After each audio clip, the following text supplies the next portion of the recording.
everybody, and welcome back to Growing in the Cove. My name is Stacy and I garden in Zone 5B, Newfoundland. It's actually starting to rain as soon as I start filming, but I wanted to show you the results of my winter sowing containers. So I'm going to take you in closer so we can see what my successes and what my failures were. And you can probably kind of gauge, if you did some winter sowing, around about the progress of where your seedlings probably are and where to go from here. So here are all of my winter sowing containers. I did some of these in a video a couple of months ago, and most of these went out somewhere around, I think, beginning of February, end of January. And I think right up until the end of February was the last round that I did. So I kind of went into this with thinking that it could go either way. I had about 50% success last year, and I actually decided to use up a lot of old seed this year, so I wasn't really that hopeful that it was going to be successful, but it's looking pretty good. So I'm going to show you how we did. So I will say that the pop bottles, or the soda bottles, in Newfoundland we call soda pop, these tend to always do the best for me. So I actually reuse all of these containers from year to year, so this will get used again next year, no problem, and I won't even have to go through the trouble of poking the holes in the container. So first off, we have the Sweet William Frisco mix. Sweet William and most biennials usually do good. You can do foxgloves, hollyhocks. There's so many different biennials that you could do, campanula, Sweet Williams, and generally they do really well. So I'm happy with these, and these are kind of at the size where you could put them out into the garden. So I'm going to show you the transplanting method for these and some options that you could do if you have some germination in your bottles. The good thing about the winter sowing method is that you don't have to harden off these plants because they've literally sprouted in some of the worst conditions. So because of that, they're hardy and they're ready to go in the garden, and you really don't have to baby them. So these are poppies. This is one of my favorite ways to start poppies, and you can see I seeded this really heavily and I've just got so many poppy seedlings. Sometimes you'll see that the leaves start to turn color, and that could be because this bottle is getting too hot. It's like a greenhouse effect, or they've used up the nutrients in the soil and they're ready to get out into the garden. So usually when I see the plants looking stressed, that's a sign to me that it's time to get them out. So that is a scarlet peony poppy. Beautiful. Next up, another poppy. And you can see that obviously all of the seeds slid to one side of the container at some point, but these are Lauren's grape poppy, and they are beautiful. They are like a dark purple poppy, and what I love about poppies is you can just keep collecting the seed every year and you don't have to rebuy, so that's what I'll definitely be doing. Here, this is the Columbine McKenna mix. If you've watched other updates, I have tried growing some columbine indoors as well, and I had a lot better germination, but then the seedlings really suffered. I just planted them out in the garden and I don't even know if they're going to survive. So I had pretty poor germination. I only got maybe 6 or 7, and I had at least, I don't know, 25 or 30 seeds in there at least. So successful, could be better, but I already have lots of columbine, so that's totally okay with me. Then we've got oriental poppies. Now again, I grew some of these indoors as well, and they're doing wonderful, but I heard that this is a really easy way to start oriental poppies, and these are a perennial poppy, so we'll see. I'm gonna try to plant them out and see how they do. So I am pleased with that. Next up, purple coneflower, Echinacea purpurea. And also, if you've watched a past seedling update, my coneflowers that I started indoors initially did great and then all seemed to die and wither away. So I'm really holding out hope that these winter sown cone flowers are going to do better in the garden.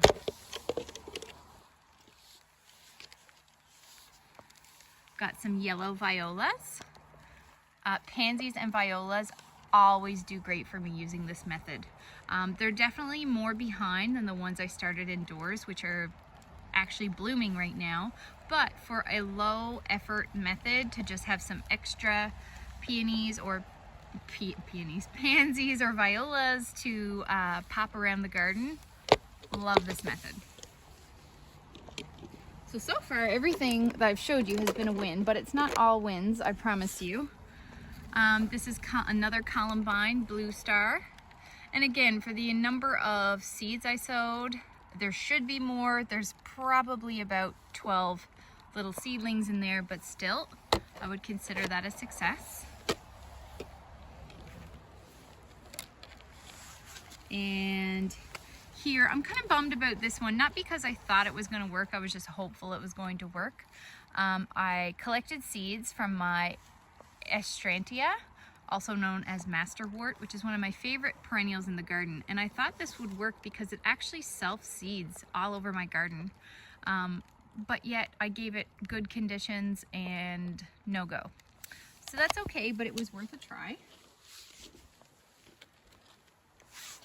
And then we have heuchera. So I've already collected seeds and started some indoors, and I have lots of little heuchera transplants pretty much ready to go out into the garden. And I just tried this as a shot in the dark to see if it would work, and look at all these baby heucheras. So I mean, these are so tiny that they wouldn't really, I don't think they would do well to plant them directly out in the garden, but I may plant them into bigger pots and let them grow on and see how they do, because these are just so tiny. I mean, how would I transplant them? So yeah, they are doing well. I'm going to keep the cover off and let them continue to grow. Autumn sun coneflower. These were given to me in a seed swap, and nothing, unfortunately. We've got, oh, so these were really old seeds, Joe Pieweed, and I've tried to grow this before, and I've winter sowed these exact seeds before, and I had no luck, and suddenly they are sprouting, so I'm really happy about that. That is a perennial. I think it's a native. It's not a native plant here as far as I'm aware, but it is in other parts of Canada. In here you can see I've divided it down the middle. I've got Dara or Daucus, which is chocolate lace flower, one of my favorite cut flowers.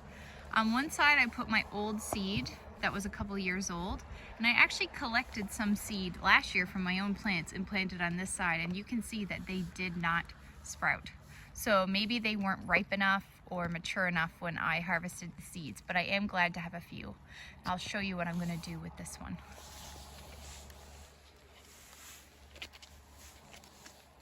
Next up, very excited about this. These are seeds from my geum from my grandmother's garden. This is the orange called Borisii, and look at that. They have done so well, so I'm really stoked about this one. Next up, we have Johnny Jump Ups, which are violas, the little purple and yellow ones.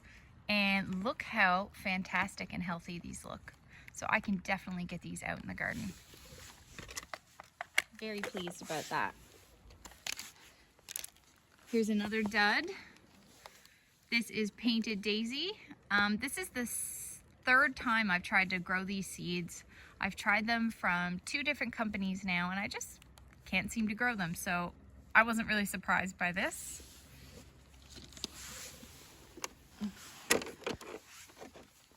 All right, in this big jug we have, what is this? Oh, this is Cleome, which is called spider flower, and it's a really cool annual.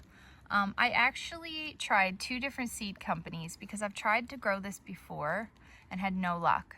So I tried 2 different seed companies to do a side-by-side comparison, and I'm really happy that this one has sprouted, but my other one has not. And that kind of made me feel better about it, to be honest, because I've had trouble growing these for years. So here is my other one. So here is my other one, and I have nothing. If you see those two little sprouts, those are weed seeds, or weedlings, I guess. Those are not Cleome. So I feel a little bit vindicated that it's not me. And then we've got, oh, this is one of my favorite plants. This is an annual called Verbena bonariensis. And it is a beautiful annual that has really long, tall stems with little purple flowers on top. And it's kind of like one of those see-through plants. It doesn't need staking, and it blows in the wind and just gives a lot of airy movement to the garden. And I have hundreds of seedlings of this, so very happy. And last but not least, I have another flop. This is Verbena vanity. So this is similar to the one I just showed you, except a little bit shorter. The seeds were way more expensive, and not one of them has sprouted. Except I did get a few sprouts of heuchera in here. So somehow I must have let a few seeds drop. Okay, so for the poppies that I plan on planting out today, I'm going to show you the method for planting these. It's so simple, and this is one of the reasons people love winter sowing. Not only does it create really strong, sturdy, hardy plants, it's just easy. So the way that you do this is, of course, poppies don't like their roots disturbed, so I'm going to do my best not to mess with the roots too much. So you turn it upside down, give it a little tap, and you should be left with a little puck of seedlings. So the method that I use, and I learned about this online, is the hunk of seedlings method. So I'm not going to try to separate all these because poppies don't like their roots disturbed. So I'm going to try to just take chunks of this off and plant it around. So I'll start by trying to split it in half. And then I will split again. And I try not to do chunks any smaller than about this, especially with poppies, because they are so sensitive to being transplanted. So I will separate my little chunks. Now with other things, like if you did lettuce or other things that don't mind their roots disturbed, you don't have to be this careful. So there's another chunk, put that there, another chunk. So I'm just going to continue to split up this root ball, and then we will get planting. So this is my asparagus bed, and I always like to plant poppies in here every year. I just try to not hit any asparagus that may be coming up. So I will just dig a hole that will accommodate about the size of this chunk. Put it in the hole really gently, and then fill in the soil around. Again, trying not to touch the roots, specifically with poppies, and firm it in. For the chocolate lace flower, which are really, really tiny, I'm going to get these out of the pot, and I'm actually going to plant them into a bigger container. Because I want these to grow faster, and they're going in my cut flower garden. So you can see at the bottom that the roots are looking really good. So what I'm going to do is let that split apart, and I'm going to very carefully take, oops, I'm dropping them now. Look, me trying to be careful. I'm going to very carefully transplant these into a bigger pot so they can grow on and get bigger. So these are so tiny. You know, some things I really can't use gloves for, and this is one of those. So I've got a little tiny seedling here, and I just make a little hole and feed the root in. Now these are so tiny, you almost can't even see them.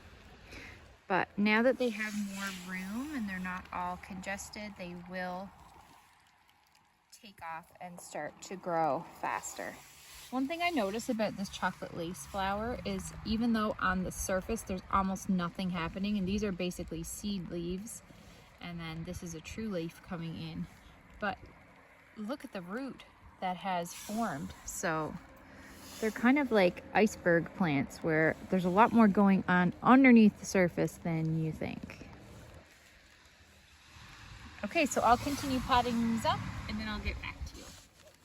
Okay, so now that's done. I have 5 little tiny seedlings that I am going to grow on in this container. I'm going to put these in my greenhouse so they will grow a little bit faster. But you don't need to do this. You can keep them outside the entire time until you get them out in the garden. I'm just trying to expedite their growth.